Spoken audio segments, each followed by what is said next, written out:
Seid gegrüßt! In diesem Video seht ihr Teil 3 meiner Bruchsteinmauer. Und diesmal geht es richtig voran. Die Mauer wächst Stück für Stück. Und ein echtes Highlight ist jetzt entstanden. Die erste Stufe ist gesetzt.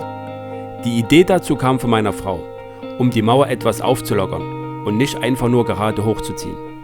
Deshalb bauen wir jetzt eine Treppe direkt in die Bruchsteinmauer ein. Ich finde, das gibt dem Ganzen nochmal einen richtig starken Look und macht es deutlich interessanter fürs Auge. Ihr könnt gespannt sein, wie sich das Ganze weiterentwickelt. Denn das ist natürlich noch lange nicht alles.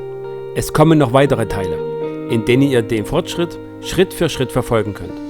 Also bleibt unbedingt dran, es wird noch richtig spannend.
Ich hoffe, euch hat das Video gefallen.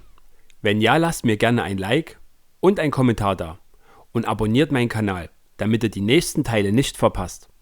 Also dann, mach es oder lass es. Bis zum nächsten Video.